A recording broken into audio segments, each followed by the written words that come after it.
अभिवादन स्वीकार कीजिए ब्रजेश मिश्रा का और आप देखना शुरू कर चुके हैं द डिबेट।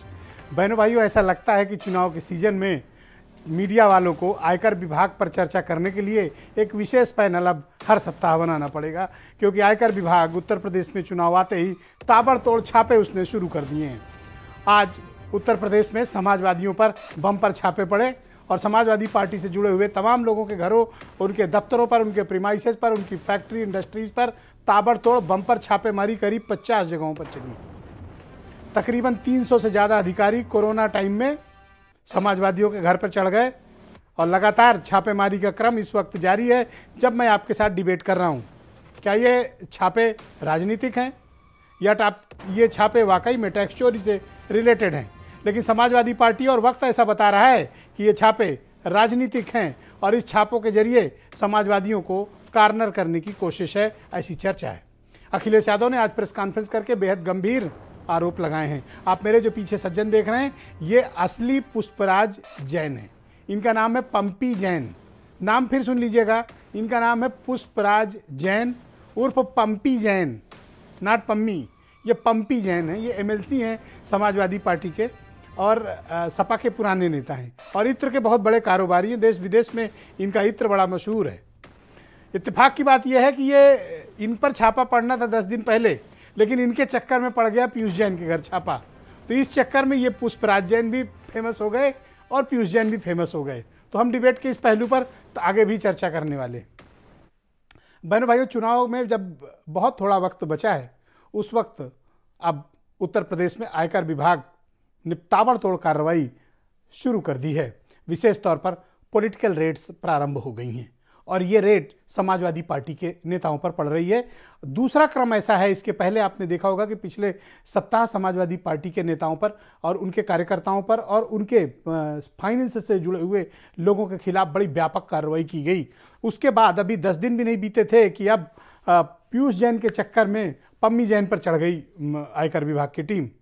और छोटी मोटी नहीं बल्कि 50 डिफरेंट लोकेशन, लखनऊ से लेकर कन्नौज होते हुए, कानपुर होते हुए, दिल्ली एनसीआर होते हुए, बॉम्बे तक, मुंबई तक ये छापेमारी इस वक्त चल रही है, तब जब मैं आपके साथ डिबेट कर रहा हूं। अखिलेश यादव ने कन्नौज जाकर प्रेस कॉन्फ्रेंस की, उसी कन्नौज जहां पम्मी जैन, फिर से ध्यान रखिएगा, पम्मी जैन उर्फ पुष्पराज जैन, सपा के एमएलसी जिनके घर आज छापा पड़ा है, उनके यहाँ वो गए थे वहां प्रेस कॉन्फ्रेंस करने। लेकिन इस रेड में दरअसल इसके कारण क्या है और इसकी टाइमिंग को लेकर राजनीतिक गलियारों में चर्चा है। निर्मला सीतारमण देश की फाइनेंस मिनिस्टर हैं। उनका कहना है कि एक्शनेबल इनपुट के आधार पर यह छापेमारी की कार्रवाई की गई है और लॉ इन्फोर्समेंट एजेंसियां अपना काम करती हैं। उन्होंने ये बयान अखिलेश यादव के तमाम आरोपों के बाद दिया है। अखिलेश यादव का आरोप है कि उत्तर प्रदेश में भारतीय जनता पार्टी ने आईटी, सीबीआई, ईडी इन सबसे गठबंधन कर लिया है और उनकी पार्टी के लोगों को डराने धमकाने के उद्देश्य से इस तरह की छापेमारी की जा रही है और वो इसके लिए राष्ट्रपति से मुलाकात करेंगे और चुनाव आयोग में शिकायत करेंगे। तो क्या ये वाकई में ये रेड राजनीतिक है या इसकी टाइमिंग को लेकर सवाल है? अगर चुनाव न होता और तब पुष्पराज जैन पर छापे डाले जाते तो शायद किसी को ये कहने का मौका नहीं मिलता कि ये छापा राजनीतिक है। दरअसल टाइमिंग को लेकर बड़े सवाल हैं और मैं फिर कह रहा हूं, कोई अभी ये रेड्स खत्म हो जाएंगी ऐसा भी नहीं है। हो सकता है कि इसके आगे चलकर और भी रेड्स हों और भी छापे पड़ें, क्योंकि चुनाव में ये एक स्टैंडर्ड ऑपरेटिंग प्रोसीजर हो गया है कि जिन राज्यों में चुनाव हो वहां इस तरह की ठीक ठाक छापेमारी की जाए। इस छापेमारी के कई मायने होते हैं। एक मसला तो इस बात का होता है कि अगर अपोजिशन के किसी व्यक्ति के पास ठीक ठाक पैसे हैं तो वो अपने पैसे गायब कर दे, क्योंकि हर बार तो नोटबंदी हो नहीं सकती। तीसरा, रिसोर्सेज का अभाव और चौथा, एक संदेश देना कि एक कदम अगर पीछे नहीं हटे तो आगे की कार्रवाई इससे भी बड़ी हो सकती है। ये एक स्टैंडर्ड ऑपरेटिंग प्रोसीजर हो गया है चुनाव लड़ने का, ऐसा मुझे प्रतीत होता है। लेकिन इन छापों से हासिल क्या हुआ? अब तक की जो रिपोर्ट है कुछ खास हासिल नहीं हुआ है, लेकिन अभी हमें इंतजार करना चाहिए इनकम टैक्स विभाग की ऑफिशियल रिपोर्ट का, जिसमें कि वो ऐसे दावे करते हैं कि इतनी रकम मिली या उतना मिला। अभी ऐसा कोई क्लेम आया नहीं। लेकिन इन छापों को लेकर उत्तर प्रदेश में एक बड़ी सियासत शुरू हो गई है। समाजवादी पार्टी ने खुली जंग का ऐलान कर दिया है। लेकिन आज सरप्राइजिंगली समाजवादी पार्टी के अलावा बाकी अपोजिशन ने मुंह में टेप लगा लिया। Bahujan Samaj party no reaction, आम आदमी पार्टी नो रिएक्शन, और कांग्रेस नो रिएक्शन। तो क्या ये अपोजिशन की ये बाकी दल इस तरह की छापेमारी को सपोर्ट करते हैं या इनके विरोध में हैं? आज ये भी एक बड़ा प्रश्न है और हमें ये देखना पड़ेगा कि ये कौन कौन से दल हैं जो इस तरह की छापेमारी पर या तो सपोर्ट में आते हैं या खिलाफ में जाते हैं। एक बड़ा मसला है, लेकिन ये आईटी रेड तमाम सवाल उत्पन्न करती है। मैं चाहता हूं कि अखिलेश यादव और निर्मला सीतारमण ने क्या बोला है आप ये पहले सुने, फिर मैं आज की परिचर्चा को आगे बढ़ाता हूं। से लगातार देख रहे हैं कि समाजवादी पार्टी से जुड़े हुए लोगों के ऊपर छापे पड़ रहे हैं।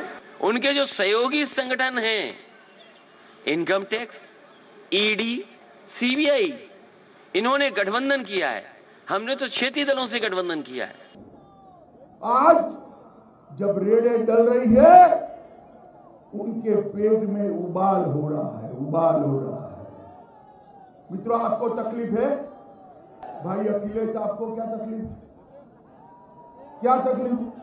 कि 2016 में जब मोदी जी ने नोटबंदी की घोषणा की थी, तब समाजवादी पार्टी इसका विरोध क्यों कर रही थी?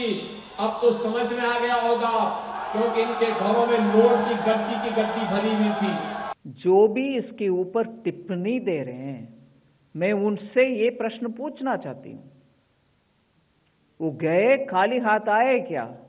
भैया गए, सही घर में गए, सही हर घर में सर्च हुआ और निकलने के बाद प्रूव भी हो रही है कि जो इंफॉर्मेशन के तहत गए सही गए। ओके, तो आज की डिबेट में मैं आपको बताना चाहता हूं कि कांग्रेस ने आज इस डिबेट से खुद को अलग कर लिया है। इस विषय पर आयोजित डिबेट में कांग्रेस प्रवक्ता ने ऐन वक्त पर आने से इनकार कर दिया, ये कहते हुए कि इस मसले पर कांग्रेस कुछ नहीं बोलना चाहती है। तो सवाल इस बात का उत्पन्न होता है कि क्या कांग्रेस इस छापे का समर्थन कर रही है? और अगर विरोध कर रहे होते तो डिबेट में आते, या तो विरोध या तो सपोर्ट या न्यूट्रल। लेकिन कांग्रेस ना तो इस पे सपोर्ट कर रही है, ना विरोध कर रही है, ना न्यूट्रल। कांग्रेस ने खुद को इस डिबेट से अलग कर लिया है। मेरे साथ आज की डिबेट में अरुण वशिष्ठ भारतीय जनता पार्टी से हैं, राजीव राय समाजवादी पार्टी के वो मशहूर प्रवक्ता हैं जो छापा खा चुके हैं, अशोक वानखेड़े जी मेरे साथ मौजूद हैं, बहुत ही जाने माने राजनीतिक विश्लेषक हैं, ब्रजेश शुक्ला जी उत्तर प्रदेश के बहुत ही जाने माने पत्रकार, और प्रियंका कक्कड़ जी आम आदमी पार्टी की प्रवक्ता। बीरेन जी हमारे स्टेट हेड, शुक्रिया और धन्यवाद आप सभी का इस कार्यक्रम में मेरे साथ जुड़ने के लिए। राजीव राय जी, आप ही से शुरुआत करता हूं। अभी आप लोग थोड़ा तसल्ली से अपना सामान भी नहीं समेट पाए थे कि दूसरी लहर आई छापों की, और इस बार उसने पम्मी जैन को कि कोई ठिकाना छोड़ा नहीं, कन्नौज से लेकर बंबई तक। हमारे पास समेटने के लिए कुछ था नहीं। भारतीय जनता पार्टी ने जो अपना अभियान शुरू किया था, जो उसकी अपार विफलता हुई, और प्रेस लीजिएगा, जिसमें कुछ आप जैसे पत्रकार और आप जैसे चैनल जो गिने चुने बचे रह गए हैं देश में, भी कुछ हद तक जिम्मेदार हैं। आप लोग लगातार उनको चिढ़ाने लगते हैं, आईना दिखाने लगते हैं, कुछ तो मिल नहीं रहा है, आप राजनीतिक रूप से कर रहे हो। आपने अरे पम्मी जैन तो बेचारे मीडिया वालों को फोन करके राजीव जी कह रहे थे, क्यों चला रहे हो, मेरा नाम नहीं आना होगा तो आ जाएंगे, और वही हुआ बेचारे के साथ। सुनिए, तो मुझे तो लोगों ने कहा, ब्रजेश जी, कि आप आकर अगले दिन मीडिया पर अखिलेश जी के साथ बोल दिए कि आपके पास 17,000 रुपया खाली मिला है, तो ऊपर से दबाव आने लगा कि कुछ तो निकालो, इसलिए हम परेशान है कुछ निकालने के लिए। सच्चाई ये है सर कि जब इनकी रैलियों में भाड़े पर भी, अधिकारियों के दबाव के बाद भी, पैसे देने पर भी खाली कुर्सियां नजर आती है। जब जनता ने साथ छोड़ दिया है, भक्तों ने भी मुंह मोड़ दिया है, तो इन लोगों ने आईटी, सीडी और सीबीआई से रिश्ता जोड़ लिया है। लेकिन साहब, ये कोई भी इनको बचा नहीं पाएगा। 4.5 साल निर्मला सीतारमण जी का सुन रहा था, वो तो प्याज नहीं खाती है, इसलिए प्याज का रेट महंगा हो जाता तो उनको नहीं पता है, तो पैसे चोरी करते हैं क्या कि उनको पता है कि पैसे कहाँ मिलते हैं? उनको तो भी कह देना चाहिए कि मुझे नहीं पता है ठीक कहाँ का रेट कैसे होता है, मुझे नहीं पता। इन छापों को लेकर समाजवादी पार्टी क्या ओपिनियन रखती है राजीव जी? ये शुद्ध रूप से इनकी हताशा, निराशा और राजनीतिक फ्रस्ट्रेशन का वजह है। जब अखिलेश जी रथ यात्रा लेकर निकले, आप याद करिएगा, जैसे जैसे भीड़ बढ़ती गई उस समय भी हमने कहा था, क्योंकि इनके पास कुछ है नहीं। आप रोज सवाल ब्रजेश मिश्रा आकर पूछेंगे कि बोलेंगे कि यहाँ अपराध हो गया, महंगाई बढ़ गया, पेट्रोल बढ़ गया, कोरोना हो गया। रोज आप ऐसे ऐसे सवाल पूछोगे जिसका जवाब सरकार के पास नहीं है, तो ध्यान हटकाने के लिए, मुद्दों को भटकाने के लिए क्या करेंगे बेचारे? उनके पास जवाब है क्या कि अपने संकल्प पत्र के बारे में बोल सके? उनके पास जवाब है क्या एनसीआरबी के आंकड़ों को झूठा ठहरा सके? उनके पास जवाब है क्या कि बेरोजगारी की बात कर सके? उनके पास जवाब है क्या कि पेपर लीक हो रहा है उस पर बोल सके? उनके पास जवाब है क्या कि किसानों का आय दुगुनी नहीं बोल सके? आप क्यों रोज ऐसे सवाल पूछते हो? पूछोगे तो लोग करेंगे ये सब, और भी उल्टी सीधी हरकतें तो करेंगे। आपका कहने का तात्पर्य है कि मुद्दों से ध्यान भटकाने के लिए इस तरह की रेड्स की जा रही हैं? मुद्दों से ध्यान भटकाने के लिए उनको ये गलतफहमी है कि समाजवादी पार्टी के लोग डर जाएंगे। अगर मैं डरा होता तो लगातार आप आकर आईना दिखाने का काम नहीं कर रहा था। उनको याद रखना चाहिए कि जो बंगाल में खेला हुआ है यहाँ खदेड़ा होगा, और जहां जहां उन्होंने आखिरी समय पर रेड डाला है वहां विपक्षी पार्टियां ने। पर एक बात बताओ राजीव जी, ये सपा से जो व्यापारी जुड़ा है वो तो परेशान है सब कि करें क्या, कहाँ छिप जाए जाके। अरे भैया वो कानपुर वाले व्यापारी के बारे में तो खामोश हो गए। एक बात और बताइए ब्रजेश मिश्रा जी, आप बड़े पत्रकार हैं, मैं आपके माध्यम से एक सवाल इस पैनल को उठाना चाहता हूँ, सबके लिए छोड़ रहा हूँ जी। देश के प्रधानमंत्री, गृह मंत्री और मुख्यमंत्री, कानपुर में रेड चल रहा था, उन्होंने फैसला सुनाना शुरू कर दिया कि समाजवादी पार्टी का है। 24 घंटा में पता चल गया कि जिसको मित्र वाला समझाता वो मित्र वाले का पैसा निकला, शिखर वाला सब फोटो सब बाहर आने लगा। जब इन्वेस्टिगेशन चल रहा हो उस समय देश के प्रधानमंत्री और गृह मंत्री जिसके अंडर एजेंसियां काम करती है, चुनावी विचार में आकर समाजवादी पार्टी को दोष दे देना कहाँ की नैतिकता है? ये बेशर्मी की पराकाष्ठा है, झूठ की पराकाष्ठा है। प्रधानमंत्री को देश से माफी मांगनी चाहिए, एजेंसियों से माफी मांगनी चाहिए। ओके राजीव जी, फिर वो डायलॉग चल रहा है सोशल मीडिया को कि सांच को आंच क्या, हो जाने दीजिए जांच। तो वही तो बोला, सांच को आंच क्या? सांच जांच से पहले क्यों प्रधानमंत्री फैसला दे रहे हैं? सांच को आंचने हमें कोई डर नहीं है, होना चाहिए, लेकिन जांच से पहले प्रधानमंत्री क्यों सुना रहे हैं? योगी जी क्यों सुना रहे हैं? प्रधानमंत्री जी ये बताएं कि नोटबंदी के बाद ये पैसे कहां से आए? जीएसटी बहुत सक्सेसफुल था, रात को सेलिब्रेट किए, जीएसटी की चोरी कहां से आ रहा है? उनकी कोई जिम्मेदारी है क्या? थैंक यू राजीव जी। मैं अरुण वशिष्ठ जी को आमंत्रित करता हूं, भारतीय जनता पार्टी के प्रवक्ता है। अरुण जी, बहुत स्वागत आपका, काफी दिनों के बाद आपसे आज टेलीविजन पर मुलाकात हो रही है। अरुण जी, मैं आपसे समझना चाहता हूं कि समाजवादी पार्टी ने खुली जंग का ऐलान किया और ये कहा है कि ये छापे राजनीति से प्रेरित हैं।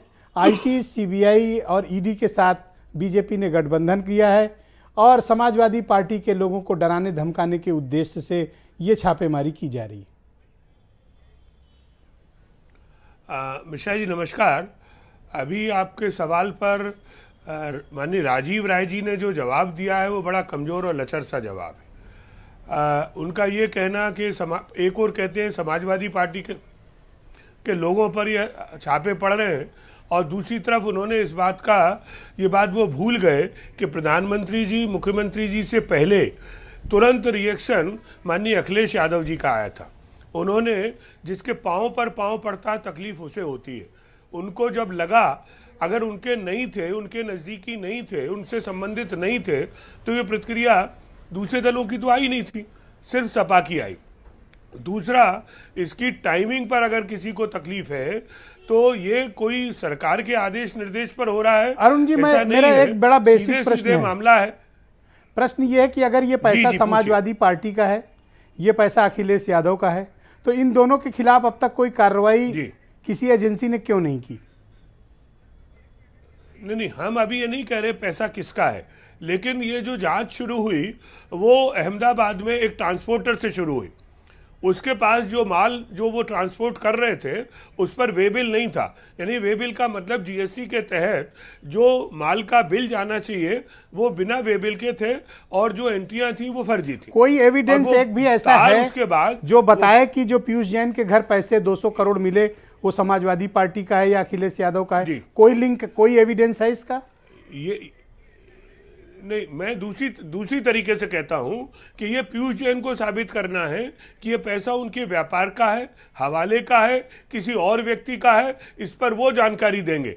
उन्होंने उसको कहा है कि यदि मुझे नहीं लगता कि किसी व्यापारी का इतना पैसा हो सकता है। तो क्या आप ये क्लेम कर रहे हैं कि क्या अब भी आप ये क्लेम कर रहे हैं कि वो पैसा समाजवादियों का है? आप ये क्लेम करना चाहते हैं? नहीं, नहीं, मैं नहीं कर रहा हूं। ये तो स्वयं जिसको तकलीफ हो रही है अब वो स्वयं अपने ऊपर उठे हुए। ये बात बसपा आप या कांग्रेस की ओर से तो नहीं आई, ये केवल सपा कह रही है। इसके लगता है कि कहीं ना कहीं उनका संबंध है। और ये पुष्पराज जैन या पीयूष जैन, पुष्पराज जैन पर न पड़े, गलती से हो गया है, ये पुष्पराज पर पड़ना चाहिए था, ये पीयूष जैन पर पड़ गया है, ये माननीय अखिलेश यादव जी ही लगातार कह रहे हैं।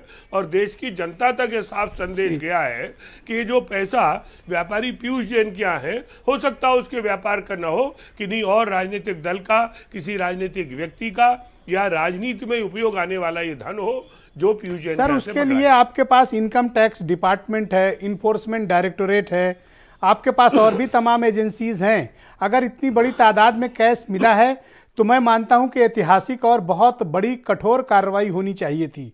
लेकिन जिस तरह से पीयूष जैन के मामले को निपटाया जा रहा है, अब लग रहा है कि संदेहजनक है मामला कुछ और है। नहीं, सर, हम लोग के घर से इतने पैसे मिले होते धीरे धीरे तो फांसी दे दी जाती। पीयूष जैन के यहाँ से मिले पैसे, उससे तो कोई ना से उससे ईडी पूछ रहा है ना उससे इनकम टैक्स पूछ रहा है। नहीं, ये अपराध फांसी का नहीं है। उनको गिरफ्तार किया गया है, जेल भेजा गया है, उनको पर रिमांड है, उनसे पूरी जानकारी ली जाएगी और वो जानकारी के आधार पर जो जहां कनेक्शन मिलेगा, जहां के संबंध आएंगे, उनकी जांच होगी। और उसी संबंध के नाते हो सकता है उस ट्रांसपोर्टर के बाद पीयूष जैन के बाद पुष्पराज जैन भी संयोग से हो। सर, एक लाइन में आपसे वैसे समझना चाहता हूं कि इन छापों को भारतीय जनता पार्टी किस तरह से लेती है। मैं ये समझता हूं ये विभागों की स्वाभाविक कार्रवाई है।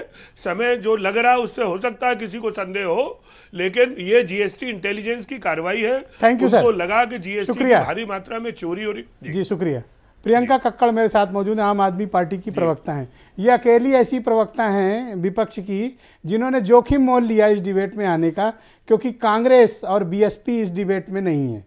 कांग्रेस ने तो साफ मना कर दिया, कह के मना कर दिया कि हम इस डिबेट में नहीं आएंगे। तो आपने जोखिम प्रियंका जी क्यों मोल लिया? जोखिम की बात नहीं है ब्रजेश जी।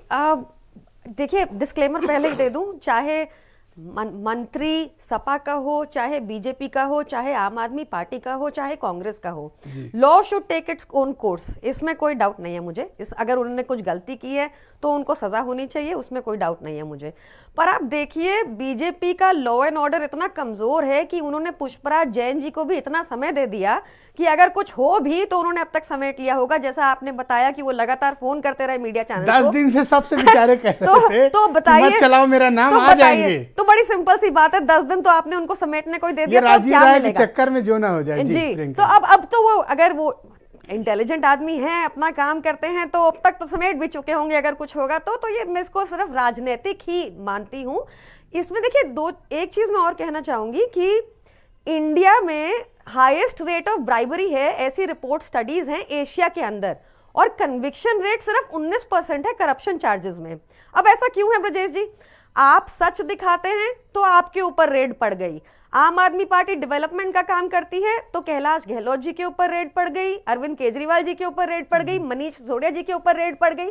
आपको ध्यान होगा, आप लोग को भी व्यापक अनुभव है छापों का। जी, हम आपके साथ ही हैं। हमने तो करेक्ट बात है, बिल्कुल ठीक है। हम सब अनुभवी हैं यहाँ पे, अरुण जी को छोड़ के। हमने पूरे प्रदेश में प्रदर्शन किया था जब आपके खिलाफ रेड पड़ी, और हमारे संजय सिंह जी ने तो पूरा पार्लियामेंट में उठाया था। मैं आभार प्रकट करता हूं। 21 मुकदमे उनके ऊपर हो गए। तो इसको मैं राजनीतिक ही मानूंगी। अगर इनका मंशा सच में ही करप्शन खत्म करने का है। आप इसको राजनीतिक क्यों मान रही हैं? टाइमिंग की वजह से या पर्टिकुलर पार्टी के लोगों को टारगेट किया जा रहा है इस नाते? मैं इसको इसलिए भी राजनीतिक मांग रही हूँ क्योंकि अगर आप देखें, मुकुल रॉय जी हो गए, बीएस येडियुरप्पा जी हो गए, या फिर शिवराज चौहान जी हो गए, या फिर नारायण राणे जी हो गए, या फिर कितना ही और नाम गिना दूंगी, जो अब सीएम हैं या कुछ अच्छे पोर्टफोलियो लेके बैठे हैं भाजपा में, जिनके ऊपर प्रधानमंत्री जी ने, बाकी भाजपा के लोगों ने बड़े बड़े स्कैम के चार्जेस लगाए थे, उन सबको क्लीन चिट मिल गई वॉशिंग मशीन में आने के ऊपर।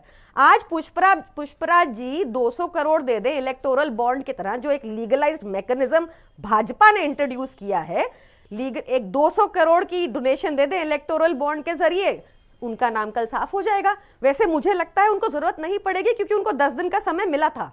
तो इसको मैं राजनीतिक ना मानूं तो क्या मानूं? छापे क्यों पड़ रहे हैं फिर? आपको क्या लगता है कारण क्या हो सकता है? ताकि हो सकता है वो डोनेशन देते हो, ताकि हो सकता है वो सपोर्टर हो सकता है मतलब चंदा लेने के लिए है या राजनीतिक कारण है? राजनीतिक कारण है। वो ये भी चंदा लेने का भी हो सकता है इसके बाद बीजेपी को चंदा मिल जाए, इलेक्टोरल बॉन्ड से क्लीन चिट मिल जाए। आपको याद होगा रेड्डी ब्रदर्स बेलरी वाले 16,500 करोड़ का मुकदमा उनके ऊपर करप्शन चार्जेस थे, और कैसे समेटा गया अब पता नहीं कितना उन्होंने इलेक्टोरल बॉन्ड में। बहुत शुक्रिया आपका। मैं ब्रजेश शुक्ला जी को आमंत्रित करता हूं, उत्तर प्रदेश के बहुत ही जाने माने पत्रकार हैं। ब्रजेश जी धन्यवाद आपका। मैं आपसे जानना चाहता हूं कि ये उत्तर प्रदेश में एक नई परंपरा शुरू हुई है चुनाव के पहले छापे की, एक स्टैंडर्ड ऑपरेटिंग प्रोसीजर हो गया है। ये छापे क्या राजनीतिक मानते हैं आप, या वाकई में ये टैक्स चोरी से रिलेटेड हैं? और जैसा कि निर्मला सीतारमण क्लेम कर रही हैं, एक्शनेबल इंटेलिजेंस के आधार पर, इनपुट के आधार पर ये छापे डाले गए हैं। ब्रजेश जी, जब राजू राय के यहाँ छापा पड़ा था तो मुझे लगा था कि ये एक इस तरह का जो आचरण है मुझे तो नहीं ठीक लगा था। लेकिन छापों की कार्रवाई जब आगे बढ़ी, अब अभी आप बता रहे थे कि राजनीतिक दल नहीं आए, वास्तव में पूरा मुद्दा बदला है इस दौरान 2-3-4 दिन में। हुआ क्या है कि रेड के दौरान नोटों के बड़े बड़े गट्ठा फोटो आई हैं, और ये जो फोटो आई हैं ये गांव गांव घर घर घूम रही हैं, और इतना गंभीर मसला है ये कि लोगों को लगता है, अब लोगों का सोच क्या है, लोगों को लगता है कि साहब ये पकड़ा गया है, ये दबाए बैठे थे। अब वो बहुत ज़्यादा हम लोग तकनीक में बहस कर सकते हैं, सब कुछ कर सकते हैं, लेकिन जो मैसेज जाना होता है वो चला जाता है। वो मैसेज यही गया है कि कुल मिलाकर के ये पकड़ा गया है पैसा, और लोगों के लिए जहां 500-500 रुपए की मारा मारी हो, वहां इतने नोटों का भंडार देख के बस उसी में लोग गोता लगा रहे हैं।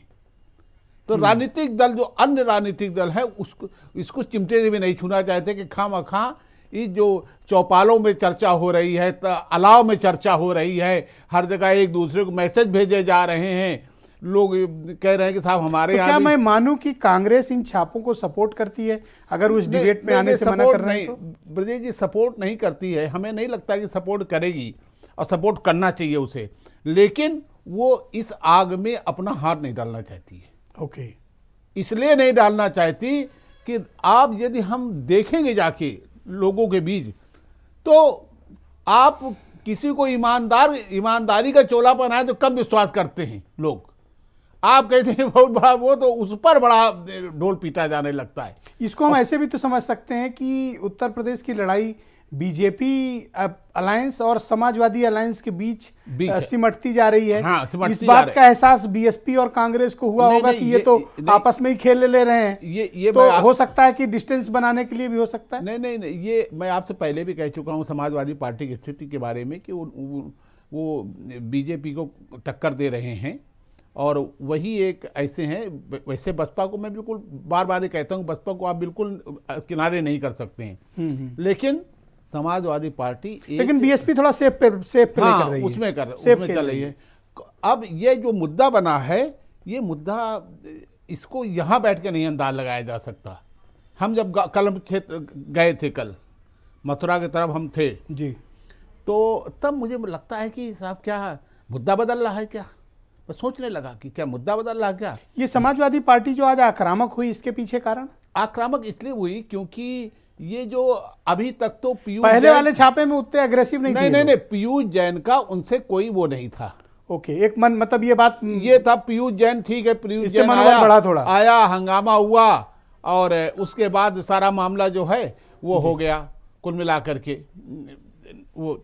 लेकिन जब इनके सीधे एमएलसी के ऊपर रेड हुई, तो अब यदि कुछ होता है तो ये पूरी पार्टी पर इसका होगा, तो एग्रेसिव नहीं होंगे तो कहाँ जाएंगी ये, इनकी व्यवस्था है। अब जब पार्टी का किसी वर्कर पर सीधे हमला होता है या सीधे कोई रेड होती है, उसके गलत सही काम पार्टी के गलत सही काम माने जाते हैं। क्यों आखिर लोग तो इन छापों का उत्तर प्रदेश की राजनीति में क्या प्रभाव पड़ा, आपका क्या मत है? बहुत इसका छापों का बड़ा गहरा प्रभाव पड़ेगा। अभी ये आप नहीं कह सकते कि किसके पक्ष में किसके विपक्ष में, लेकिन जिस ढंग से मैं देख रहा हूँ हर आदमी उसी की चर्चा कर रहा है। रात को आजकल जाड़ा है, अलाव जलते हैं, वहां भी उन्हीं की चर्चा हो रही है। मतलब गांव-गांव तक ये बात पहुंच रही है। नहीं, नोटों की भाई, नोटों की चर्चा है। लोग नोट देख करके हैरत में हैं। कुछ लोग इसी सर, मेरे साथ अशोक वानखेड़े जी दिल्ली से जुड़ चुके हैं, बहुत ही जाने माने मशहूर पॉलिटिकल एनालिस्ट हैं। वानखेड़े जी, बहुत स्वागत आपका, बहुत बहुत शुक्रिया। उत्तर प्रदेश में आजकल सर छापों का मौसम है, उम्मीद है कि आपने अभी तक छापा नहीं खाया होगा। तो आपसे मैं जानना चाहता हूं कि ये जो छापेमारी हो रही है उत्तर प्रदेश के भीतर, इसको आप पॉलिटिकल छापेमारी समझते हैं, या फिर ये टैक्स चोरी का मामला समझते हैं, या फिर ये एक सामान्य एक्शनेबल इनपुट जो फाइनेंस मिनिस्टर क्लेम कर रही हैं? देखिए, इसमें दो चीज़ें हैं, दो बातों पे मैं करूंगा। एक तो सबसे पहले मैं धन्यवाद देता हूं, आपने आपके चैनल पे बुलाया। मैं इस चैनल को विशेष महत्व देता हूं क्योंकि जितनी प्रताड़ना आप लोग झेल रहे हो पत्रकारिता जिंदा रखने के लिए, उस प्रताड़ना को मैं समझ सकता हूं। इसके लिए आपको साधुवाद, आपको धन्यवाद। और मैं अपने आप को सौभाग्यशाली समझता हूं यदि मैं आपके चैनल पे हूं। बहुत बहुत स्वागत है। ये सबसे पहली बात। इसलिए मैंने जब कॉल आया तो मैंने कहा किसी भी हालत में ये शो मिस नहीं करूँगा। दूसरी बात, ये जो लगातार रेड हो रही है, ये जो पीयूष गोयल पे रेड है, जो मेरी इन्फॉर्मेशन है, वो कहीं ना कहीं जो ट्रक पकड़े गए थे अहमदाबाद में, और उस ट्रक में 3.5 करोड़ का माल था, 50,000 रुपये का बिलिंग था। तो ये कहीं ना कहीं ये माल अंडर मतलब पूरा बिलिंग हो नहीं रहा है। जीएसटी के चोरी के चक्कर में ये ट्रेल हुआ और ये होते होते पीयूष गोयल तक बात पहुंची, पीयूष जैन तक सर। लेकिन इसके पहले जो 2 रेड हुई, हाँ, लेकिन इसके पहले तो 2 रेड हुई इनकम टैक्स की। मैं थोड़ा व्यूअर्स के लिए क्लियर करना चाहता हूं कि 2 टाइप की रेड हुई है उत्तर प्रदेश में रिसेंटली। एक है इनकम टैक्स की रेड, जो समाजवादी पार्टी के एक ऑफिस बियरर और और अखिलेश जी के नज़दीकी एक कोई रिश्तेदार, उनके ऊपर हुई जी। 10-15 दिन एक, और ये राजीव राय जी पैनल में बैठे हैं, उसके बाद घर आज रेड हुई, छापे पड़े थे, प्रवक्ता है समाजवादी पार्टी। बिल्कुल, राजीव राय जी के भी घर में पड़ी है, लेकिन कुछ मिला नहीं, इसलिए फोटो बाहर नहीं निकले होंगे। और दूसरी रेड आज हुई इनकम टैक्स की। इन्होंने चीटिंग की, पैसे नहीं रखे थे घर पे। इनकम टैक्स की, हाँ, इनकम टैक्स की जो पम्मी जैन के यहाँ हुई जी। लेकिन पीयूष गोयल के यहाँ जीएसटी के इंटेलिजेंट यूनिट की रेड हुई। ये अलग अलग रेड्स हैं जी जी। जीएसटी की इंटेलिजेंट यूनिट की रेड की, उनको भी पता नहीं था कि इतना बड़ा, मतलब पीयूष जैन ये हैंडलर है शिखर वालों के लिए, ये उनको भी पता नहीं था। कैश हैंडलर है, क्योंकि ये सब कैश में धंधा होता है। जहाँ 100-125 का % का टैक्स हो प्रोडक्ट पे, वहाँ टैक्स चोरी से ही पैसा कमाया जाता है। तो ये कैश हैंडलर था, कैश का धंधा होता है, कैश का एक्सचेंज होता है। कैश हैंडलर जब पकड़ा गया तो फिर, क्योंकि जितने भी गुटखा किंग है, जितने भी गुटके वाले हैं, इनके सबके सरकार में तार जुड़े होते हैं। बगैर सरकार को कॉन्फिडेंस में लिए, एक्साइज मैंने जीएसटी को कॉन्फिडेंस में लिए काम नहीं करते। इसीलिए कानपुर लखनऊ में बैठे वाले जीएसटी अधिकारी आंख बंद करके बैठे हैं, उनके नीचे करोड़ों का काम हो रहा है, उनको ये पता है, लेकिन एक्शन लेनी नहीं होती क्योंकि सब दूर चढ़ावा चढ़ता है। प्रश्न ये हुआ कि जब ये गुजरात से ट्रेल होते हुए आया और जब पकड़ा गया माल, तो आज भी ये एक बहुत बड़ी, मेरे लिए एक बहुत बड़ी एक पहेली है ये केंद्र सरकार की।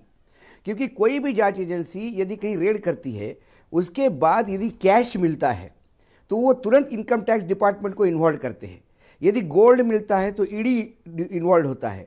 यदि ड्रग्स मिलते हैं तो फिर ड्रग डिपार्टमेंट इन्वॉल्व होता है, नार्कोटिक ब्यूरो इन्वॉल्व होता है। अभी भी जब तक मैं आपसे बात कर रहा हूं, अभी भी पीयूष गोयल के यहाँ मिले हुए पैसे को इनकम टैक्स डिपार्टमेंट में इन्वॉल्वमेंट नहीं है।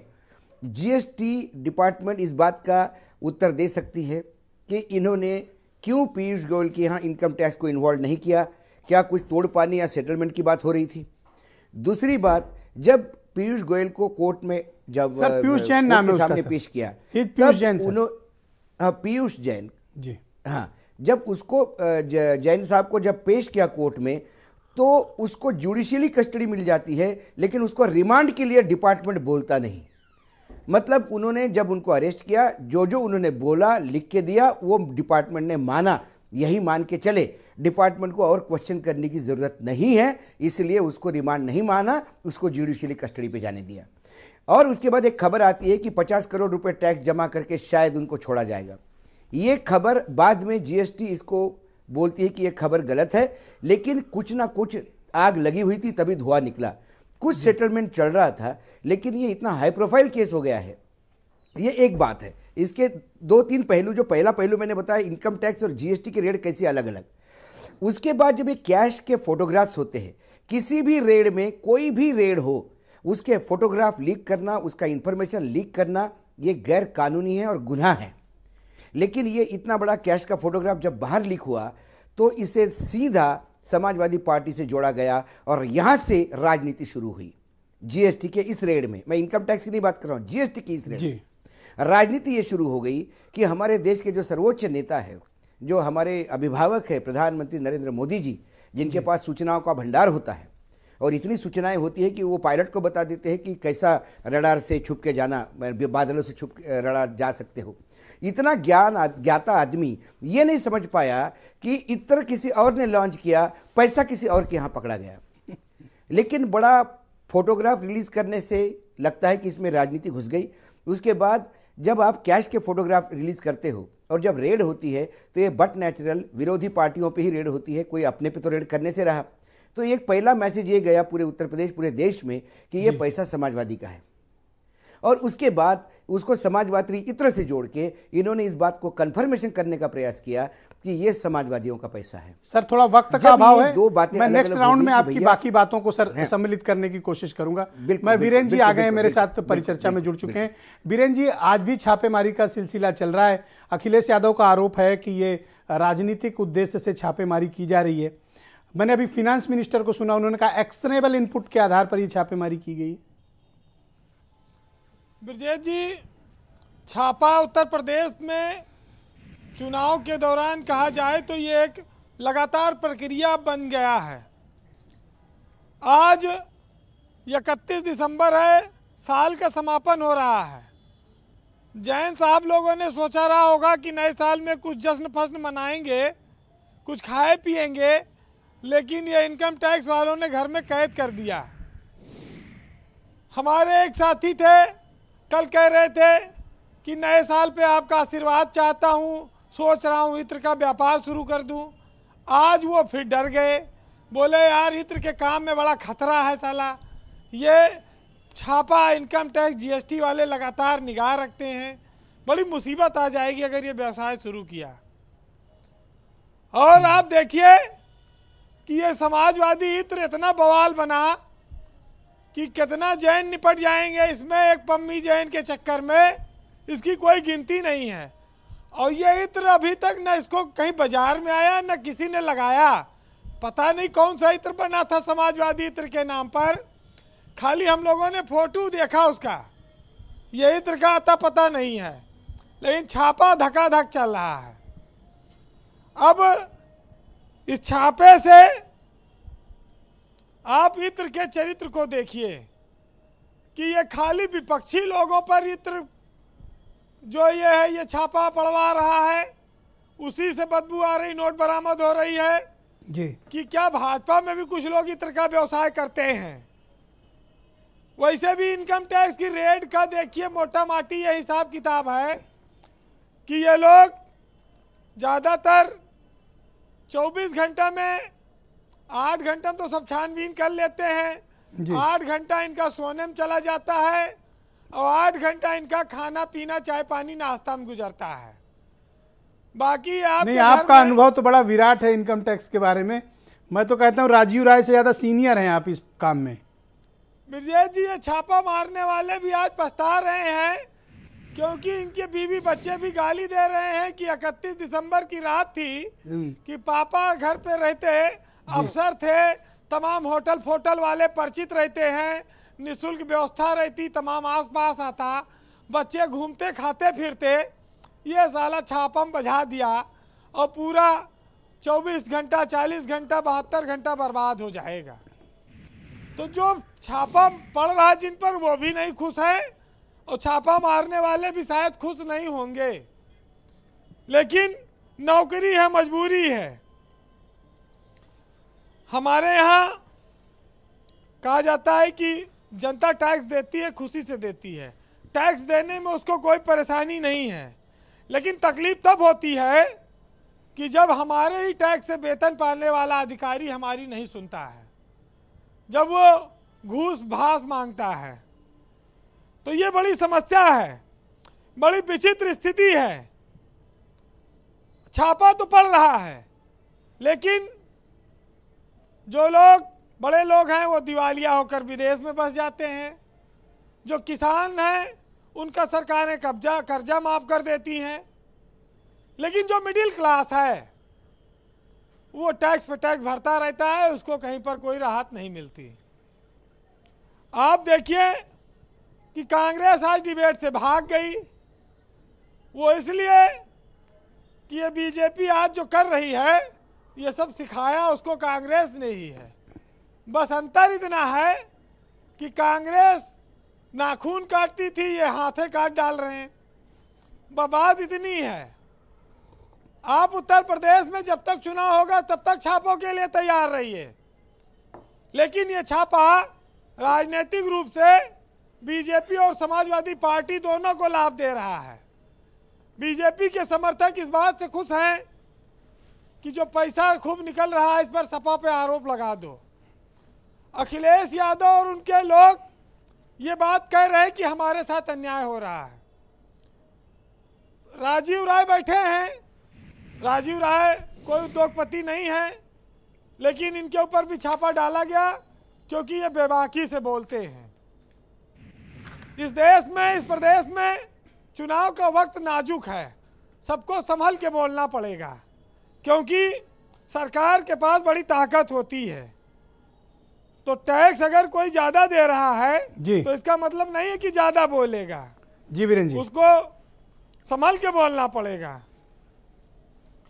जो नोट निकली आज जैन के यहाँ परसों, अभी पम्मी जैन के यहाँ तो कुछ निकला नहीं, वैसे भी कुछ निकलेगा नहीं, क्योंकि बगल का मामला था कि छेपट्टी मोहल्ले में पड़ा था छापा। 4-6 दिन में आदमी वैसे भी कुछ घर में नहीं रखेगा। इस छापे से बीजेपी को फायदा कम नुकसान ज्यादा हो सकता है, इसमें कोई बड़ी बात नहीं है। लेकिन इतना पैसा जिस जैन ने रखा था, पीयूष जैन ने, हमारे यहाँ कहा गया है कि पैसा बिस्तर दे सकता है अच्छा, लेकिन आपको अच्छी नींद नहीं दे सकता। पैसा आपको अच्छा भोजन दे सकता है, लेकिन आपको अच्छी भूख नहीं दे सकता। पैसा आपको अच्छे कपड़े दे सकता है, लेकिन आपको सुंदरता नहीं प्रदान कर सकता। हमको ऐसो आराम के साधन से ज्यादा सुकून का जीवन चाहिए। जिसके घर में आज छापा पड़ा है वो दुखी होंगे, उनका पहला अनुभव है। हम लोग यहाँ सब अनुभवी लोग बैठे हैं, हम लोग जानते हैं। नहीं ज्यादा अनुभवी नहीं है, हम ही 3-4 लोग अनुभवी कि सब लोग नहीं है भाई। ऐसे क्यों मना रहे हो आप? मैं तो ब्रजेश जी सबसे कहता हूँ कि हम, और अरुण जी ने तो आलानिया कह दिया कि भाई कुछ नहीं है हमारे पास। मैं तो अरुण जी से भी कहूँगा कि जिंदगी में मेहनत करके इतना पैसा जरूर कमाइए कि एक बार आपके घर पर इनकम टैक्स का छापा जरूर पड़े, जिससे कि आपकी भी चर्चा हो जाए और आपको भी लोग देश दुनिया में जान जाएं। जी वीरेंद्र जी, हम जिस पैसे की खातिर मरते हैं, और जब हम मरते हैं तो सबको, चाहे वो 100 करोड़ का आदमी हो, चाहे वो 10 रुपए का, सबको वही मार्किन का कफन ओढ़ के जाना पड़ता है शमशान पे। ये दुनिया विचित्रताओं से भरी है, लेकिन लोग मानने को तैयार नहीं है। सत्ता, ताकत अपने साथ अहंकार लेकर आती है, और सत्ता का दुरुपयोग और सदुपयोग ये जनता देखती है। हर 5 साल पे उसको अवसर मिलता है सरकारों को जवाब देने का कि उसका काम सही था या गलत है। उत्तर प्रदेश में चुनाव होने वाले हैं, जनता जवाब देगी कि ये जो छापेमारी चल रही है ये सही है या गलत है। लेकिन सियासत में कहते हैं इश्क और जंग में सब जायज़ है, तो भाई जायज़ है तो उनके लिए तो आप कुछ नहीं कह सकते, उनके हाथ में ताकत है। लेकिन ब्रजेश जी, एक बात आपको बताऊं कि सत्ता और महिलाओं में एक थोड़ी समानता है, खास तौर से पत्नियों में। ये किसी की नहीं सुनती जब ताकत में हो जाती हैं। एक आदमी, ब्रजेश जी, एक छोटा सा किस्सा सुन लीजिए कि बड़ा परेशान होकर रविवार के दिन एक डॉक्टर की क्लिनिक पे गया। डॉक्टर साहब से उसने कहा, डॉक्टर साहब मेरी जो पत्नी है वो मुझको कुछ समझती ही नहीं, हरदम मेरे ऊपर चिड़चिड़ाती रहती, गुस्साती रहती है। आखिर आप कोई ऐसी दवा बताइए कि मैं उसका स्वभाव बदल सकूं। संडे के दिन गया था तो डॉक्टर साहब मरीज से बोले कि अरे यार ये सब इतना आसान होता तो हम आज रविवार के दिन क्लिनिक पर बैठा हो। तो ये सबकी दशा एक जैसी है, नेताओं की सरकार नहीं सुनती और आदमियों की। बहरहाल 4 लाइन सुनिएगा, आनंद आएगा। इत्र का व्यवसाय बड़ा चर्चा में है, बड़ा पैसा है। मेरे एक दोस्त ने लिखा है कि साईं इतना दीजिए कि इत्र का हो व्यवसाय और मैं भी नोट ना गिन सकूं, आईटी भी ना गिनने पाए। बहुत बहुत शुक्रिया वीरेंद्र जी, आपका बहुत बहुत धन्यवाद। बहनों भाइयों, कू ऐप पर हमने आज की डिबेट को लेकर एक प्रश्न पूछा। प्रश्न ये है कि चुनाव के पहले सियासी लोगों के यहाँ आयकर की छापेमारी का क्या संदेश जा रहा है, ये सवाल हमने पूछा। अनजान केसरवानी लिखते हैं कि और छापों की ज़रूरत है ताकि जनता को सच्चाई पता चल सके। प्रथम सिंह लिखते हैं कि किसी भी पार्टी को इनकम टैक्स या ईडी से डरने की ज़रूरत नहीं है। तो धीरज यादव लिखते हैं कि जब डबल इंजन की सरकार होती है तो उसका दुरुपयोग होना लाजमी है। मैं सीधे रुख करता हूं राजीव राय की तरफ। राजीव राय जी, आपको ऐसा क्यों लगता है कि ये पूरा छापा जो कुछ भी जीएसटी का चल रहा हो या इनकम टैक्स का चल रहा हो या अभी भविष्य में कई और छापे आप लोगों पे आ सकते हैं, तो आपको ऐसा क्यों लगता है कि ये पॉलिटिकल रेड है? हम जानते हैं कि छापे और आएंगे और ये छापों से बहुत पहले ही। ये कैसे पता कि आपको और छापे आने वाले हैं? क्योंकि हमने महाराष्ट्र का चुनाव देखा है, हमने बंगाल का चुनाव देखा है, हमने तमिलनाडु देखा है, हमने वीरभद्र सिंह के घर की शादी के दिन रेड देखा है, हमने राजस्थान में कांग्रेस के गहलोत के घर भी देखा है। और भारतीय जनता पार्टी ने ये नहीं देखा है कि जहां जहां उन्होंने ऐसी हरकत करी बेचारे कहीं नहीं है, फर्क नहीं पड़ता। ब्रजेश जी, आपके ऊपर छापा पड़ा, एक साथी कह रहे थे कमजोर हैं, आप कमजोर हुए क्या? मैंने तो भाई वीरेंद्र सिंह को इतने अच्छे कपड़े में पहली बार देखा छापे के बाद, इतने अच्छे कपड़े पहने हैं, कमजोर हुए क्या? कमजोर कोई नहीं होता, हम मजबूत होते हैं और इनका असली चेहरा सामने आता। फिर मैं बोल रहा हूँ, ये मुद्दों से भटकाने के लिए है। और मुद्दे क्या है? महंगाई, बेरोजगारी, किसानों का हत्या, एसआरबी के आंकड़े। ये देश के गृह मंत्री दिन भर यहाँ पड़े, तो आप कैसे हैंडल करिएगा? एक तरफ छापे चल रहे हैं और फिर दूसरी तरफ प्रचार काम, ये सब बाधित नहीं होगा आप लोगों का? सर, हम समाजवादी हैं, ये छापे मारकर प्रचार ही तो कर रहे हैं। देखिए मेरा कितना प्रचार हो गया पूरे, आप देखिए गाजीपुर, बलिया, मऊ, आजमगढ़ से लेकर पूरा तक जगह जगह आंदोलन हो रहे हैं।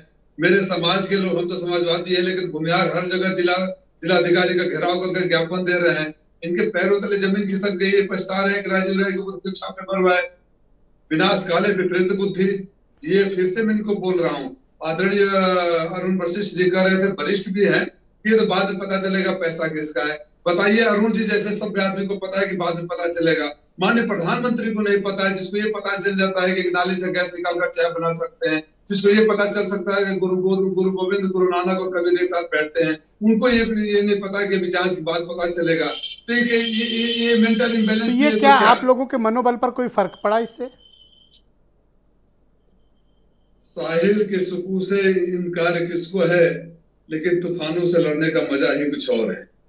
लड़ेंगे, हम तो लड़ाकू हैं, हम तो जनसर मिश्रा लोहिया के चेले हैं, लड़ेंगे, आईना दिखाएंगे। अरुण वशिष्ठ, हमारे सामने उदाहरण है। थैंक यू, शुक्रिया। अरुण वशिष्ठ जी, जब ये वक्त है कि सरकार 5 साल में अपने कार्यों की उपलब्धि बताए, सरकार बताए कि 5 सालों में उसने क्या अचीव किया है, जनता के लिए क्या किया है, उस दौरान इन सब मसलों पे पढ़कर क्या आप अपनी उपलब्धियों को किनारे नहीं कर रहे हैं? देखिए, सरकार अपना काम कर रही है, वो वही बता रही है जो उसने किया है। और ये चुनाव, ये जो कहना कि ये रेड का सरकार से संबंध है, मुझे लगता है ये केवल खींच है, या कहिएगा कि जो कमजोरी सामने आई है उससे बचने का एक तरीका है। आदरणीय अशोक वानखेड़े जी ने और बाद में वीरेंद्र जी ने इस सारे काम का बड़ा अच्छे से एनालिसिस किया है। दोनों बात समझ लीजिएगा कि जो ये जीएसटी इंटेलिजेंस की रेड है जो पीयूष जैन जी पर पड़ी है, उसमें सरकार कहीं बीच में नहीं है। विभाग के अपना काम करना बंद कर दें, करोड़ों का माल हो, 50,000 का बिल हो, तो क्या जीएसटी इंटेलिजेंस का काम नहीं है कुछ व्यापारी के लेन देन का, खरीद फरोख्त का, और उसका जांच करे? और अगर उस ट्रांसपोर्टर के जो बिना बिल के माल ले जा रहे थे या इस प्रकार के अवैध व्यापार को बढ़ावा दे रहे थे, उस पर जांच हो। और जो पहले रेड हुई है राजीव राय साहब के पास, वो इनकम टैक्स की रेड हुई है। वो स्वयं कहते हैं कि उनके पास कुछ नहीं हुआ, उनके पास कुछ नहीं था और वो निर्भीक थे, इसलिए प्रेस में भी आते रहे और आज चैनल पर भी बैठे हैं। जब उनको सांच को आँच नहीं, अगर उनके पास कुछ नहीं था तो उनको आयकर विभाग के उस जांच से, सर्वे से कोई आपत्ति नहीं होनी चाहिए। तो सर जांच में अपने घर कोई छापा थोड़ी डलवा लेगा कि आओ हम पर सांच में, आज तो फिर तो सबकी टेस्टिंग नहीं, सरकारी विभाग है जिससे जो संबंध है वो होता है। अब आप कह रहे हैं कि अगर मेरे पास कुछ संदेह होगा तो वो जांच मेरी भी हो सकती है। एक बात अभी कही जा रही थी कि इसमें इनकम टैक्स को शामिल नहीं किया है या इसमें ईडी को शामिल नहीं किया, तो जो सोना मिला है उसमें ईडी को शामिल कर लिया गया और इनकम टैक्स के लिए भी निश्चित रूप से लिखा गया होगा और समय पर इनकम टैक्स भी अपना कार्रवाई करेगा। ये जवाब तो पीयूष जैन को देना ही पड़ेगा कि इतनी रकम उनका। अशोक वानखेड़े जी आपको कुछ रिस्पॉन्ड करना चाहते हैं? मैं आपको उनसे कनेक्ट कर रहा हूँ। अशोक वानखेड़े जी आपको जवाब देना चाहते हैं? अशोक जी प्लीज गो अहेड। मैं सुनना चाहता हूँ। नहीं, जवाब देना चाहता हूँ। मैंने उत्तर प्रदेश में मारे गए छापों का विश्लेषण किया और अलग अलग चीज़ें बताई, लेकिन मैंने कतई नहीं किया कि ये सरकार की मनीषा पॉलिटिकल नहीं थी, क्योंकि 2014 से जब से नरेंद्र मोदी सत्ता में आए तब से यदि आप पैटर्न देखेंगे, कर्नाटक में चुनाव होते हैं कांग्रेस पार्टी के लोगों पे रेड पड़ती है, राजस्थान में सरकार बननी होती है गहलोत के भाई को उठाया जाता है, कमलनाथ की सरकार बनने के टाइम पे कमलनाथ का स्टाफ पे रेड होती है, बंगाल में ममता के भतीजे पे रेड होती है। ये लगातार ये जो पैटर्न बनता जा रहा है, अखिलेश के नज़दीकी लोगों पे रेड होती है। जब इन इनकम टैक्स को चुनाव के समय ही कैसा पता पड़ता है कि इन लोगों के पास काम है, जबकि ये लोग सालों से काम कर रहे हैं। अच्छा, इतनी रेड होने के बाद भी उसका परिणति कुछ नहीं है। क्या गहलोत का भाई अंदर गए? नहीं। क्या कमलनाथ का स्टाफ अंदर है? नहीं। क्या उनको कुछ पेनल्टी चार्जशीट हुई? नहीं। क्या कर्नाटक में 2 साल पहले हुई रेड की कोई चार्जशीट हुई? नहीं। अभी अखिलेश जी के यहाँ ये कहते हैं कि अखिलेश जी के यहाँ कुछ नहीं मिला तो चिंता करने की जरूरत नहीं है। कुछ नहीं मिला, ये इनकम टैक्स कहे तो सही। रेड करने के बाद कभी डिपार्टमेंट नहीं बोलता कुछ नहीं मिला, और मार्केट में खबरें छपती है कि बहुत कुछ मिला, क्योंकि जब समाजवादी पार्टी के नेताओं पे खबरें रेड पड़ी तो खबरें तो यही गोदी मीडिया चला रहा था, और बीजेपी के जो एक सेल है प्रोपेगेंडा सेल, वो ये खबर चला रहा था कि उन्होंने माफ़ी मांगी, उन्होंने कहा कि इतना मैं डिस्क्लोज करता हूँ, ये करता हूँ। ये सुशांत सिंह राजपूत के केस जैसा हो गया कि सुशांत सिंह राजपूत के टाइम पे भी वो रिया चक्रवर्ती के बैंक अकाउंट छपते थे और बैंक अकाउंट के पूरे पन्ने के पन्ने दिखाए जाते थे टीवी पे कि करोड़ों रुपए ट्रांसफर हुआ। बाद में जांच में कुछ नहीं मिला। शाहरुख खान के लड़के के पास ड्रग, उसके वो कॉन्टैक्ट लेंस में ड्रग था, बाद में कुछ नहीं मिला। तो ये एक प्रोपेगेंडा के तहत होता है। क्यों तो आपका क्या मानना है कि ये पॉलिटिकली जो लोग ये डराने के मकसद से ये बिल्कुल पॉलिटिकली मोटिवेटेड होता है, और 2014 से ये ट्रेंड लगातार चल रहा है। वाड्रा को 6-6 घंटे का इंट्रोगेशन है, और वाड्रा ने क्या जवाब दिया, क्या जवाब पूछा, वाड्रा ने बीच में पानी पिया, 2 बार छींका, ये सब बीजेपी के ऑफिस से ऑफिशियली ब्रीफिंग होता था। ऑलराइट, और उसके बाद वाड्रा जी बाहर आमंत्रित करता हूं। थैंक यू सर, एक्सरसाइज करते हैं। मैं प्रियंका जी को आमंत्रित करता हूं। प्रियंका जी, इन छापों का क्या पॉलिटिकल सिग्निफिकेंस आप मानती हैं उत्तर प्रदेश की पॉलिटिक्स में और अपकमिंग असेंबली इलेक्शन में? ब्रिजेश जी, वो तो रिमेन्स टू बी सीन होगा, क्योंकि देखिए मैं ये भी नहीं कि राजनीतिक तो लगता है, but at the same time investigation पे भी डिपेंड करता है। ऑल्दो इसमें आपने 10 दिन पहले ही दे दिए उनको सब कुछ समेटने के लिए। और मैं अपनी बात एक दोहराना चाहूंगी कि बीजेपी एक ऐसी पार्टी है जिसने लीगलाइज किया है करप्शन को, अगर ये सब करप्शन की बात है। और सबसे ज्यादा इलेक्टोरल बॉन्ड्स क्या है ब्रिजेश जी, मैं बीजेपी के प्रवक्ता से पूछना चाहूंगी, क्या है इलेक्टोरल बॉन्ड? आप किसी को भी एनोनिमसली पैसा दे सकते हो, कोई भी कितना भी अमाउंट दे सकते हो, ना देने वाले को बताने की जरूरत है ना लेने वाले को बताने की जरूरत है। और यही फिर मैं दोबारा से रेड्डी ब्रदर्स का केस बताना चाहूंगी कि 16,500 करोड़ का स्कैम था, इतना बड़ा करप्शन का चार्ज था, वो दब गया क्योंकि उन्होंने पता नहीं कितना इलेक्टोरल बॉन्ड में दिया नहीं दिया, इसकी जांच। आप क्या इस हक में हैं कि इलेक्शन खत्म होने तक इस तरह की छापेमारी नहीं होनी चाहिए, स्पेशली पॉलिटिकल लोगों पे? ऐसा मैं नहीं कह सकती, क्योंकि देखिए छापा हो, इन्वेस्टिगेशन हो, बट पॉलिटिकली मोटिवेटेड लगता है, इसमें कोई दो राय नहीं है। अब आप ये अगर इतना पैसा आ गया है जो पीयूष जैन जी का आया है तो पता चलना चाहिए। अब उसमें टेक्निकलिटीज बहुत सारी इन्वॉल्व हैं, जैसे वानखेड़े सर ने बताया टेक्निकलिटीज इन्वॉल्व हैं, but that remains to be seen. उन्होंने मैसेज नीचे तक पहुंचा दिया है। अब ये भी नहीं कह सकते कि छापे आप इलेक्शन तक रोक दीजिए, पर इनकी मंशा क्या है वो दिखता है। और ब्रजेश शुक्ला जी, आपको क्या लगता है कि इसका उत्तर प्रदेश की राजनीति में इसका political impact upcoming assembly election में क्या होने वाला है? देखिए, जिस ढंग से ये फोटो आई हैं, नोटों के भंडार आए हैं, इसका असर जरूर होगा। अब आज आप ये नहीं कह सकते क्या होगा, किसके पक्ष में होगा, किसके विरोध में होगा, लेकिन चूंकि चर्चाएं बहुत होती हैं, ये सब कुछ चर्चाओं से चल रहा है। आप कहीं चले जाइए, लोग उसकी फ़ोटो दिखा रहे हैं, एक दूसरे को दिखाते हैं बाकायदे, और एक नहीं दसियों फोटो इस तरह से आई हैं, दसियों। सोने का वो आए हैं। अब 10 ग्राम लोग सोना नहीं खरीद सकते, उनके 25 किलो सोना। लोगों को लगता है साहब ये क्या कुबेर का खजाना था बिल्कुल। तो अच्छा, इससे क्या हुआ है, आम व्यक्ति जो समाज में जो वो तबका है जो बहुत गरीब है, उसे लगता है ये कुबेर का खजाना जो है ये हम लोगों को मारे डाल रहा है बिल्कुल, वो सत्यानाश कर रहा है। मैंने नोटबंदी के दौरान उत्तर प्रदेश का दौरा किया था, और अतर्रा में एक व्यक्ति ने मुझसे कहा था कि हमने पूछा कि आपको बड़ा परेशानी हुई? कहा भैया आपको परेशानी हुई, हमारे पास क्या 2 नोट, 4 नोट, 6 नोट, कौन परेशानी? आप देखो जाए, आप कार से आए हो। तो मैं उसकी बात सुन के रह गया। तो ये इस तरह का असर होता है, इसे बेअसर नहीं कह सकते हम। इसका असर पड़ता है, चुनाव में भी पड़ता है, समाज में भी पड़ता है। आपका अनुभव क्या कहता है कि आने वाले समय में समाजवादियों को थोड़ा और प्रिपेयर रहना चाहिए? मैं जी आपसे पूछूं। हाँ, ये भाई देखिए, आप जो है अब ये मालूम हो जाएगा।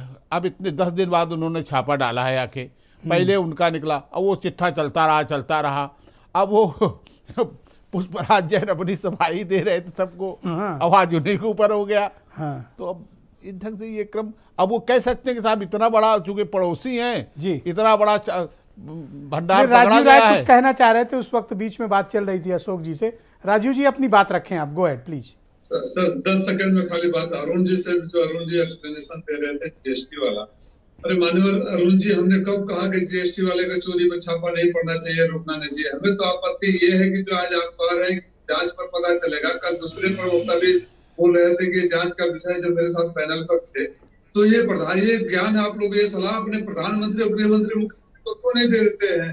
और आज जब पता चल गया कि पैसा उन्हीं का था, मित्र का ही पैसा था, तो जो काला धन था कर चोरी में बन गया। तो ये बात तो उनको भी ज्ञान देना चाहिए था। मुझे इस बात पर आपत्ति थी। आप निश्चित करिए, आप ये कह सकते हैं कि 4.5 साल तक आपका विभाग अफीम सुनता सोया रहता है, चुनाव से पहले याद आता है।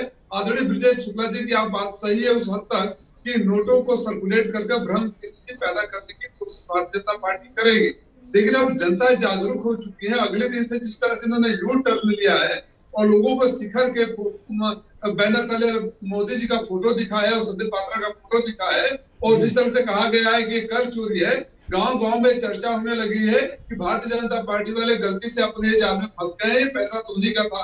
क्योंकि आपको याद होगा कि इन्हीं के मंत्री ने सबसे पहले बार कहा था पैसा खुदा तो नहीं, लेकिन खुदा की कसम खुदा से कभी नहीं है। क्योंकि आपने कैटेगरिकली आरोप लगाए हैं तो अरुण वशिष्ठ जी उसका जवाब दे दें। अरुण जी गो अहेड, आपके पास 20 सेकंड है। जी देखिए, ये कहना कि ये भारतीय जनता पार्टी या सरकार का है, इस पैनल पर ही पैनलिस्ट कह रहे हैं कि पुष्पराज जैन को समय दे दिया गया। अगर ये राजनीतिक विद्वेष के कारण की गई जांच को प्रभावित करने का काम होता तो ये 10 दिन पुष्पराज जैन जी को नहीं दिए जाते। अगर वो सरकार अगर इसमें इन्वॉल्व होती, ये विभाग का अपना काम है, वो अपनी गति से अपनी दिशा में चल रही है। इसको खामखा इसको राजनीतिक मान लेना या सरकार का चुनाव से इसको जोड़ लेना, ये ठीक नहीं है। ये विभागों की अपनी स्वाभाविक प्रक्रिया है, हर सरकार में हुआ है। अभी माननीय अशोक वानखेड़े जी कह रहे थे और वो दूसरे उदाहरण दे रहे थे। इसी पैनल पर अभी कहा गया कि ये जो कांग्रेस ने सिखाया वो भाजपा कर रही है, यानी इसके पहले कांग्रेस भी करती रही होगी। और उस समय या नहीं आई सर, कोई चीज आज उठती है तभी तो इस डिबेट में कांग्रेस नहीं आई। या आज जो मामला उठ जी नहीं ब्रजेश मिश्रा जी, इसके अलावा भाई साहब मैं कहना चाहता हूँ कि कांग्रेस नाखून इतना करता था, आपने तो हाथ ही काट लिया। उसको अच्छे से उठा। जी अशोक जी अपनी बात रखना चाहते हैं सर। ये अपने सर 20 मिनट की जगह 20 सेकंड की जगह मैंने आपको 60 सेकंड अपना विचार हो सकता है। जी सर अशोक जी रिस्पॉन्ड करेंगे सर। अशोक जी आपके पास 20 सेकंड है। नहीं उन्होंने कहा कि कांग्रेस के समय भी ऐसा होता होगा, ऐसा पैनलिस्ट ने कहा, लेकिन उस पैनलिस्ट ने यह भी कहा कांग्रेस के टाइम पे तो नाखून काटते थे, इन्होंने तो पूरा हाथ ही काट लिया। ये सवाल है।